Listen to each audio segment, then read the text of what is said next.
Vehicles of today normally use a clutch to transmit power produced by the engine to the gearbox. The vast majority of cars and motorcycles rely on dry friction clutches, which will be explained in this animation.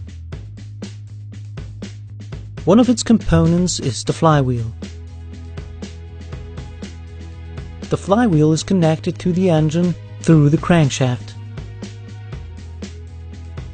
The flywheel features external teeth that are used to start the engine of the vehicle.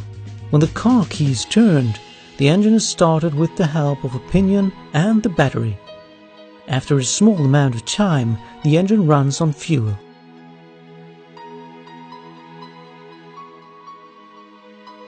The flywheel is equipped with a friction surface. The clutch disc has friction surfaces too. When the friction surface of the flywheel and the friction surface of the clutch disc are brought into contact with each other, the clutch disc rotates.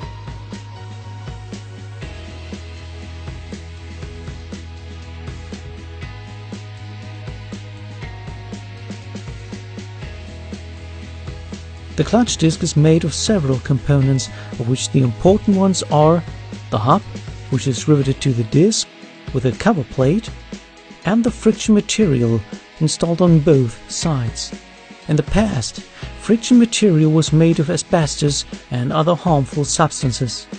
Today, friction surfaces are made of ceramics and substances that provide a high coefficient of friction.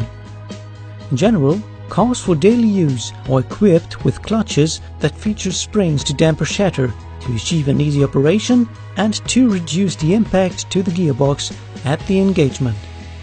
The clutch disc is connected to the gearbox through the gearbox shaft. Consequently, the wheels of the vehicle only rotate when the flywheel is in contact with the clutch disc.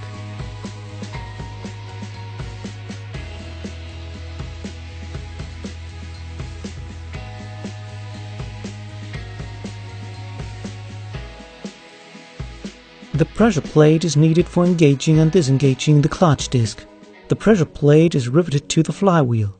As a result, the pressure plate rotates when the flywheel rotates.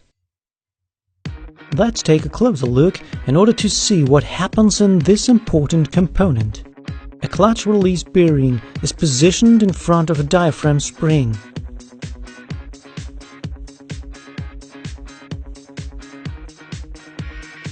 When the release bearing is pushed into the spring, the inner portion of the spring is moved in the direction of the clutch disc, whereas the outer portion of the spring is moved in the other direction. Consequently, the clutch is disengaged because the pressure disc is mounted in a flexible manner to the casing.